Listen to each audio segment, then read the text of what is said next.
Hi, everyone. Welcome to Sunspot Live on this warm, muggy Tuesday afternoon in Waxahachie, Texas. I'm Scott Brooks. I need to make sure this isn't on. So hang on, y'all. I need to get my Instagram folks up. Hang on. Okay, so want to welcome you as always. It's just me today, so you're going to have to endure the next 30 or 45 minutes with yours truly. There are some things I want to share with you, some things we're working on that I think are exciting and believe you will find them to be exciting as well. So we'll be talking about that before we're done. But I hope everyone is doing well. It is going to be summer before we know it. So let the complaining begin about the heat. I want to remind you that we're here because we want to be a beast. My microphone be a beast for good in this community and every place we go. Our little sphere of influence. We want to be a beast for good. I tell you, every day. I know you can relate, but every day it seems there's a new story out or a furthering of a story about folks and things that are happening that just tell us how rough society is becoming. And I'm concerned that if we don't do something fast, that we're going to reach a point of no return. Of course, God is always in control, so we know how the story ends. But at the same time, God expects us to not sit on our hands, and He expects us to do something about it. So that's why we have this show. And as I share with you some new and exciting changes that we're going to be making going forward, it will be the same purpose behind all of those changes, that we want to be a beast for good in Waxahachie and across the northern region of Texas. So I want to begin today by sharing with you, you may have heard the phrase before, news deserts.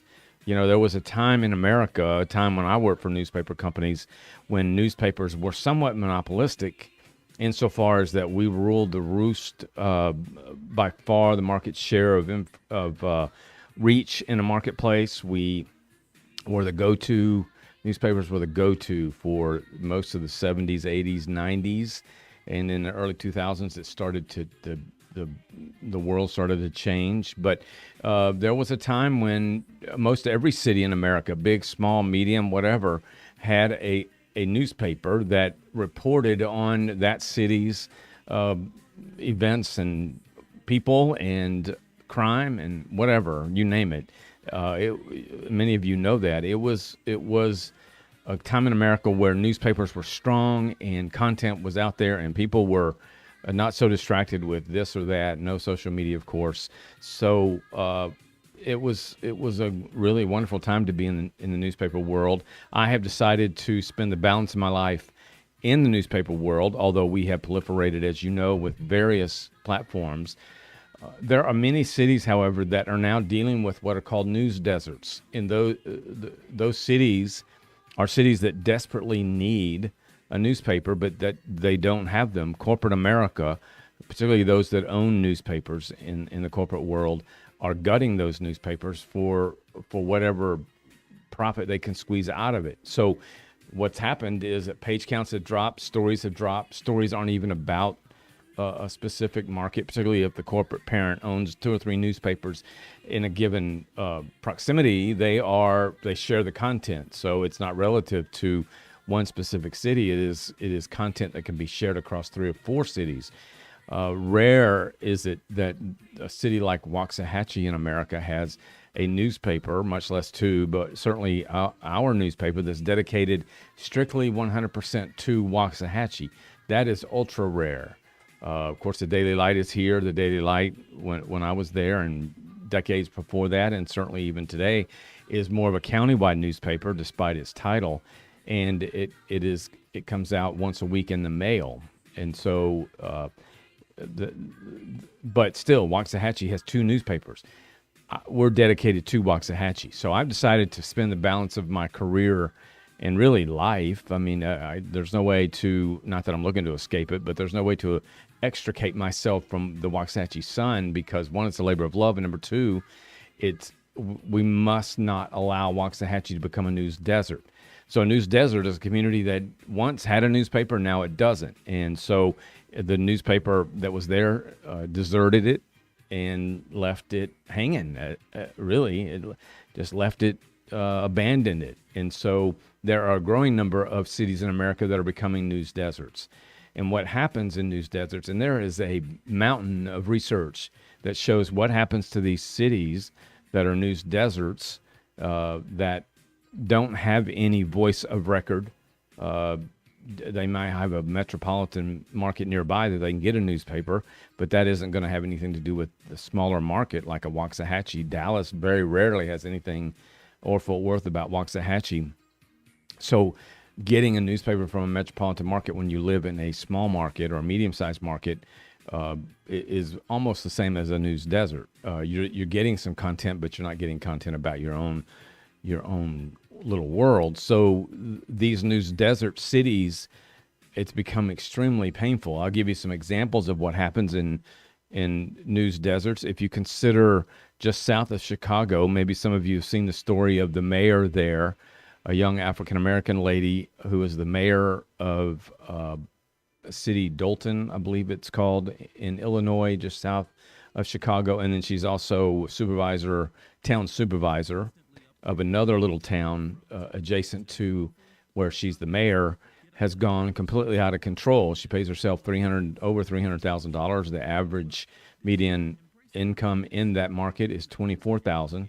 She doesn't allow access to financial records and books and accounting and all that of the city. And I could go on and on and on, but the lady, the young woman, just doesn't seem to care. And for years now, I think 2 or 3 years, she's been able to get away with it until I think a citizen decided that they would make a Chicago newspaper aware of it, and then it took off in terms of the exposure.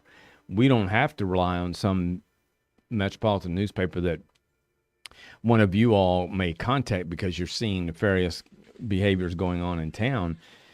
We don't have to experience that. We have a local newspaper here that's dedicated to watchdog journalism in such a way that keeps, politicians and community leaders and others accountable for how they spend tax dollars. But in news deserts, there isn't any of that going on. There was a story a few years back of a small town in I don't know if it was Southern California, but it was in California, where the city manager decided, and the city council worked together and decided that they would pay him, the city manager, $800,000 a year, and the city council members, none of which had been paid before, $100,000 a year. And there was no newspaper, no media outlet there to say enough's enough, we're going to address this, until in the name of Every Lie Will Find You Out, it finally caught up with them and they spent time in prison, may still be there. But that market had no newspaper. So folks just ran nuts with whatever they wanted to do, realizing that there was nobody going to call them out or hold them accountable. In our market, we don't have those issues. One, because we have good people in these positions. And number two, the Waxahachie Sun is a watchdog newspaper, and we, as you know, we've reported many times on things that have gone on that don't need to be going on. But here's what happens. The research says this is what happens in news deserts. I want to say hello to Jana. Thank you for being here. Always good to have you. Thank you for those of you that are joining on the other platforms, Instagram particularly. So good to have you here.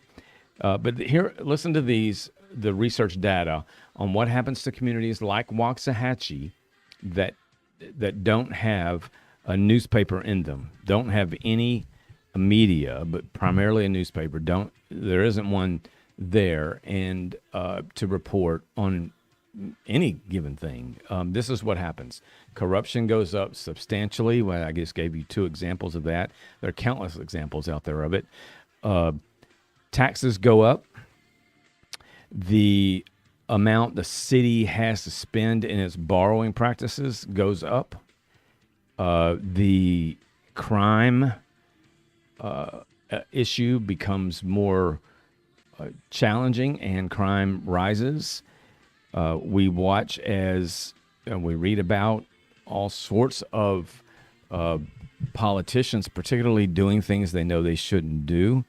Communities become detached. They not only become less knowledgeable about what's going on in their market, they become detached. So the one part of a community like ours has no knowledge of what's going on with another, and then over time you have these silos inside of markets, and it just becomes disjointed, and so all of it in the aggregate adds up to a disaster, where folks typically look to leave markets like that because all these things that go up, taxes, crime, corruption, make the quality go down, and so people look to get out. And I'm here to tell you that I just not been here all my life, moved around in the newspaper world, and yet God has blessed me with being here, and I can spend the balance of my life here. I'm just not willing to say, I'm not willing to let Waxahachie become a news desert. If it means spending a lot of money to make this work, then I'll spend a lot of money. If it means making sure that our young people have a future in a city that's got amenities and high quality and good people and lots going on, then that's what we want to do. So, and I'm not the only one. There are a number of people that in this community that are giving their all to make sure that Waxahachie stays the kind of city that it is. My whole staff is willing to do that. And they do a good job at it. So news deserts are becoming increasingly more common. We cannot allow Waxahachie to become a news desert, and I just want you to know that. I want you to be familiar with the term. There's another term called ghost newspapers, which means the paper's still there, but it has been gutted such that it really is just a ghost of a paper, meaning that there's no content about the community. There's a few employees, if more than one or two, and it's just a shell of a company, of a newspaper, and so it's referred to as a ghost newspaper. I don't know. I mean, I care about the Daily Light in a weird kind of way, I guess. I don't want it to be a ghost newspaper, but that is an out-of-town owner up in the Northeast, and it has, when we were there, it was 45 employees. Today, I think there may be 3 or 4, something like that. So, we don't want to see that happen. I think Waxahachie only needs one newspaper, but right now it has 2, and I just don't want the other one to become a ghost newspaper. I want it to serve its purpose. It's more of a county paper, as I mentioned earlier. So news deserts, be familiar with that term, be familiar with ghost newspapers, but primarily with news deserts. We just don't want to become one, particularly as Waxahachie continues to grow. If I asked you today what's the population of Waxahachie, I'm not real sure what you'd say, but I can tell you that it's closing in on 50,000. It's just over 49, around 49.2. It'll be over 50,000 in no time. We actually send out a direct mail piece every month you'll see on your screen some information there, what I'm talking about in terms of Waxahachie's growth, but we send out a direct mail piece every month to new folks moving to the county. Granted, it's the county, but we're the county seat, and we are the biggest city in the county. We send out about 700 of those direct mailers to new people moving to the communities within the county every month. So just in the aggregate, compounded, you can see the kind of growth that we're experiencing and how that will get us to 50,000 before long. So and when we hit 50,000, things trigger. Companies start to look at us a little more closely. We start having to look at, or needing to look at, the size of council. Do we have the right kind of governance structure going on? We talked a little bit about that last week, I believe, with the mayor. So 50,000 is kind of not a magic number, but it's a threshold number for our community, and we're getting there really quick. So as Waxahachie continues to grow, the bigger the need for us to be informed about what's going on in Waxahachie, and for us to be connected with that kind of information. So it's amazing what content that's available to all the folks in a given city like Waxahachie can do. Absent that kind of content and information, it is a difficult place to live. So news deserts, we don't want to become one. We're not going to become one if I can help it. We are growing rapidly, which makes the importance of a newspaper even stronger, and makes the idea or the prospect of a news desert becoming even more of something that we don't want or need. So how do we, the Waxahachie, I've said this before, Waxahachie really, in some respects, many respects, feels like it has a moat built around it. Insofar as we read about all these horrible things going on in the country, but we don't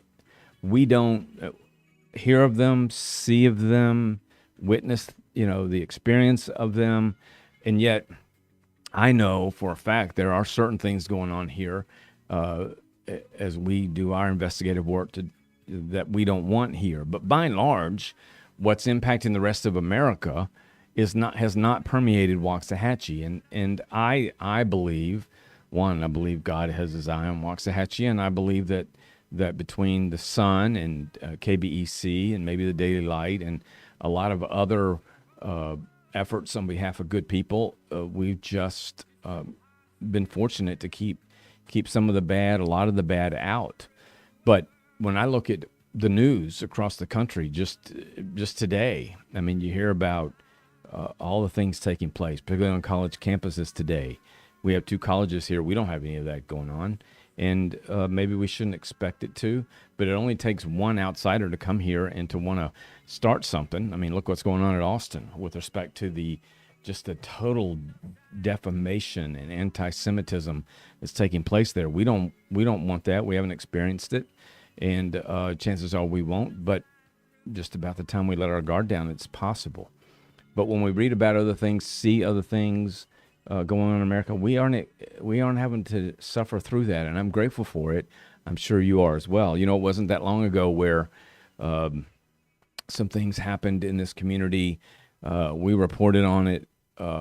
There were, I don't want to go back into the details of some of these events because they're gone now and we've grown from them. But whether it's racial things, whether it's an extension of what happened with, the world when George Floyd died, there were people ready to come to Waxahachie and put on protests and marches and all sorts of things. But I think those folks soon learned that it really wasn't going to be a place that they would be able to thrive. And that says a lot about our city. So the idea is to keep that stuff out. I've said often, let's build a moat, figurative moat around Waxahachie, fill it with as many gators and snakes and piranha, whatever else you can put in it to keep the bad out. Because imagine the blessing of living in a community where what you read and see and hear on the news doesn't exist, at least to any measurable degree. That's Waxahachie. But I want to share with you a little bit about some of those things because it's important that we keep our eyes open and that we are aware of things. So we think about or we talk about transgender, the transgender movement in this country. I wrote a column about a year ago that showed 1.6. There are 1.6 million at that time. And that was about a year ago. There are 1.6 million folks in America that claim to be transgender, meaning they were transitioning or had already transitioned.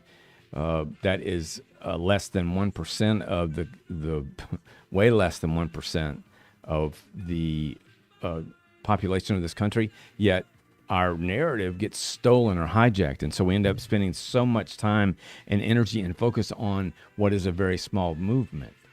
But that is unfortunately how America has kind of evolved. That the smaller it's the minority. What is it? Majority. I can't remember exactly the phrase, but it's something to the effect the tyranny of the minority. And that is to say, these movements become tyrannical and want to take over our lives and control the narrative and control, what's going on. We're seeing it right now with the anti-Semitism stuff. We've seen it before with BLM and others. But the transgender community is very small in this country, but loud, and given the awful media that we have in America, has gotten a lot of attention. My column tomorrow is about biological men transgendering or transitioning to be a woman, supposedly, and participating in women's sports. You've seen that in the news. a lot. Um my column tomorrow is vehemently opposed to the idea that any biological male can or should participate in women's sports. It's absurd on its face. It's hideous, if you ask me, at its worst, and we got to stop it from happening. Can you imagine a boxing ring? How about the UFC, where men who are transitioning to become a woman are allowed to fight other authentic real women in a octagon, as they call it? Can you imagine that? We've already seen some of these pathetic men wanting to become a woman, in part so they can win some of these races, in the pool, on the track, weightlifting. I mean, it's kind of ridiculous, but that's what we've got going on in this country. We've got men who want to compete in women's sports, and a good bit of the country is, or at least enough of the country is willing to say, okay, that's cool. Hang on. I mean, how can that be? So we have, my column tomorrow is about that. I hope you'll stop and take a few minutes to read it. My column, generally speaking, is about 3 to 4 minutes in time. But I'd be interested in what you think about the column and about the idea that men can become women, or as they attempt to become women, compete in female sports. Right now, we have a group. Riley Gaines is the young lady who was a premier swimmer at the University of Kentucky, and she, along with several others, are suing the NCAA to stop furtherance of these biological males being able to participate in women's sports. I applaud her for that and think that she's doing the right thing. We also have another story where Ron DeSantis in Florida, the governor there, is suing or taking on, I think you can see the story up, I think, but DeSantis is going to sue, or I believe he's going to sue the Biden administration, because the Biden administration wants to make changes to Title IX that makes it a law that biological men can compete in female sports. I just don't understand that. Can anybody watching, help me understand why a presidential, whether it's a president or his administration or anybody, would advocate that? We've got people like Megan Rapinoe, I think's her name, in soccer, a soccer player who's advocating that men be able to play women's soccer in this country. I just don't, it makes no sense to me. It's just just more of the ludicrousy that we see going on with some people and some issues in this country. So those are two stories from the mainstream media that you'll be able to read if you'd like. We have had them up on the screen, or do have them up on the screen now. It's one of the things I want to make sure that we don't have to experience here in Waxahachie. I can't imagine our superintendent, who I think the world of, would allow for transgendered women, which are males becoming females, to participate in any of our high school sports. It just can't happen. And we've not had that, I don't think, rear its ugly head, but if it does, we'll be sure to fight it and combat it. But I just can't imagine it happening in Waxahachie. I'm reminded of the Toby Keith song that, God bless him, that he wrote not long before he passed away, that I think the title was "Don't Let the Old Man In." And he was talking about death in that song, sort of a prelude to his own passing. But in this case, I think it applies to us today, saying we can't let this old man into Waxahachie. We can't let the bitter cold, we can't let the hate, we can't let the conflict, we can't let the strife enter into Waxahachie ever. And so, we're watching it closely, and I hope that you are as well. But it reminded me of that song. Our doors with respect to the city are pretty tight right now, meaning that it's hard to get into the community and start causing all these sorts of problems. We, again, as I mentioned earlier, we did have some folks back when, if you recall, I wasn't going to mention the details, but I will tell you, one of them is that there was a sign that had been in the old courthouse for a long, long time that said whites only above a water fountain, and for some reason, I think the only black constable that we have on the team was given that office, the office near it where that was on the wall, and it became a real problem. So we have had things like that, but they were worked through and handled appropriately and effectively, so it didn't become a major problem. But absent those sorts of things, our doors are pretty shut to the bad news that's happening in America, and I'm grateful for that. I want to believe that the Waxahachie Sun has something to do with it, as do many of you and others. And so we got to keep those doors shut tight, not to new people and to new ideas and innovations and all that good stuff, but to the bad. We got to keep the door shut. And that's really what I'm trying to say.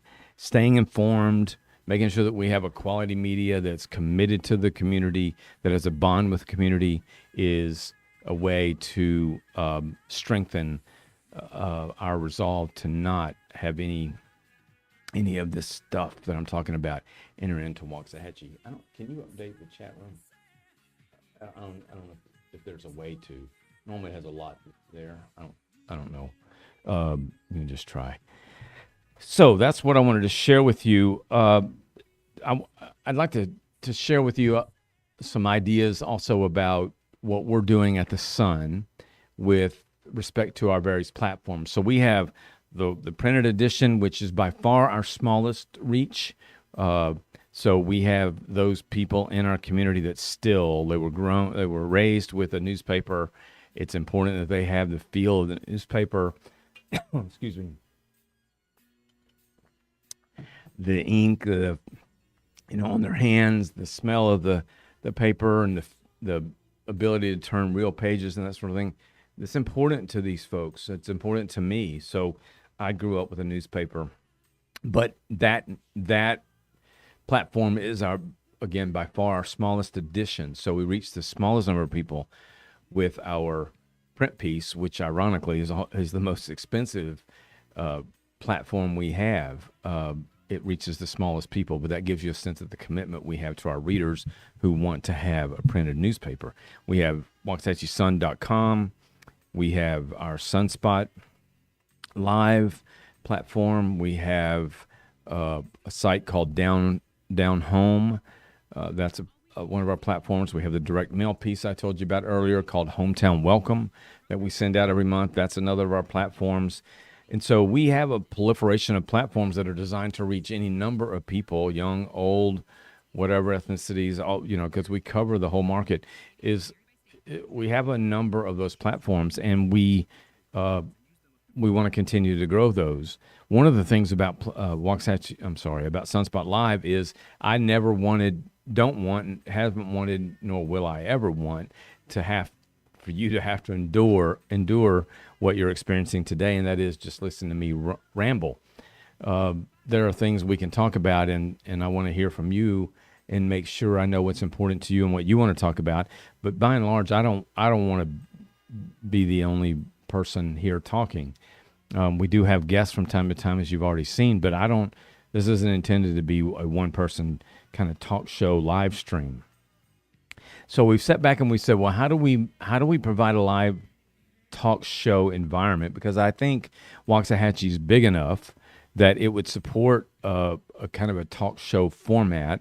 We're not a radio station, so we can't have people call in the ways that we see on most talk shows. But we can create an environment where we have a talk show, where we have points of interest, where we have a communication with each other, where we have dialogue between folks on set. So we have decided to step back, look at whether or not we can make Sunspot Live a little bit different, a little bit better. We do have a growing audience, and we're grateful for that, really grateful. It continues to grow every week, and so we expect that growth to continue. At the same time, we want to make sure that we're not missing an opportunity to even grow it faster and bigger. So the idea is to say, what about a host and a co-host? I'll always be involved in it. Well, I shouldn't say always, but most of the time I will be involved in it one way or the other. But what about having a co-host where you can hear various ideas, opinions, rather than just mine. We can kind of double team and take your calls, have conversations that involve, a group, if you will, of ideas. That's what we want to do. So we are working hard now to finalize those ideas, that kind of plan, that kind of structure. It would still be you coming to whatever platform of your choice on social media and participating. But the idea is to create as much of a talk show environment as we can, because I think, one, people enjoy that. Talk shows, particularly on the conservative side, are very popular in this country, and people are allowed to, weigh in and give their opinion, and we want to have the same thing. And so that's what we're working on now. So more to come on that in the weeks to come. We have worked diligently on it and are excited with some ideas that we'll be able to present to you probably in the next couple of weeks. So just wanted to give that kind of tease to you. This week, I will have no show on Thursday. I've got a stepson who plays for Waxahachie High School varsity baseball. The Indians are in the playoffs, so we play Thursday night in Waco, and then Friday night in Waco as well. So I am going to leave early on Thursday with my family, head down there and see the team play, and then we'll head back down there again Friday night and watch them play. If they win Thursday, they will then play Friday. Well, whether they win or lose on Thursday, they'll play Friday. If necessary, it's a best-of-3 series, so the first one to win 2 wins a series. So if necessary, there will be a second game Friday night after the first game. So one at 7, one at 9 or 9:30. So it'll be a long night, but we're looking forward to it. So no show on this Thursday. We will pick back up next Tuesday. I do have some scheduled guests that will be on the show in the coming weeks. One of them is the candidate for a judge, 443 court Judge Grace Pandathuri will be on. Patrick Suter of City Council will be on. I want to have Chris Wright on. He's our Mayor Pro Tem. So over the next few weeks, we will have a number of guests here. We're going to get outside politics once these elections are over and let you start meeting some pretty cool people in this marketplace, because there are plenty of them. So wanted to give you that. Once we're done with elections, which this is the last week, thank goodness, until the fall, we probably will not have shows every week, but as I just mentioned, we will have some shows where there are guests. Again, I don't want to bore you. I want to make sure that you get something out of this and that you walk away knowing more than what you knew when you turned on the platform. So, but we'll be specific with you on those dates. We want to take a little bit of a break so as we can get ready to launch our new platform, our new structure. I also want to tell you that we are diligently working with a very smart group of third-party folks, the brainiacs out there, to help us build an app for the city of Waxahachie. It's about 2/3 of the way done. We intend to have that launched sometime in the summer. We're excited about that. That's been a very important thing, a project that we want to be able to provide to you and to people that come to our city, whether they're visitors, tourists, you, me. It's just going to be a really cool app. We're looking forward to that. So we'll be having some more information about it, and we'll be announcing it as well. So those are the things I wanted to share with you. Next Tuesday, May the 7th, and next Thursday, May the 9th, we will have giveaways. I want to give away more tickets to the Scarborough Fair, but I also have some hats I want to give away. I have a Waxahachie quarter zip short sleeve jacket. I want to be able to give away some really different kind of stuff, some cool stuff. We'll be doing some more Rangers tickets. The guy who won the Chambers Creek, who won Rangers tickets, 2 of them, about 6 weeks ago, texted me Sunday afternoon from the stadium, telling me that they were in their seats and that he was having a good time. So we're excited about that. But we'll do more of that. Maybe then we'll get to the Cowboys, and who knows? So we want to have some fun with our giveaways. Election Day is this Saturday, May the 4th. So we have had on the candidates. There's only one race that's competitive. That is the race for place 1 between David Hill and Trace Adkins. We've had both men on, and hopefully you got to know them a little bit more than you knew already. They are hard at work campaigning. Today is the last day of early voting, so if you wanted to vote before Election Day, you better get down there today before 7 o'clock, and then Saturday is Election Day. On Saturday evening at about 7:15, we will have results starting to appear. We will have early voting results usually about 7:15, 7:20, and then it will take a couple of hours for us to get the final results from that day and from the Saturday's results and from everything added together in the aggregate. So please, if you haven't voted, go and vote. This is important. School board and city council are the two most important, I think, groups, entities, councils, whatever, boards, whatever you want to call them, in our daily lives. They impact us directly and in some cases dramatically. So this Saturday's the Election Day, May 4th.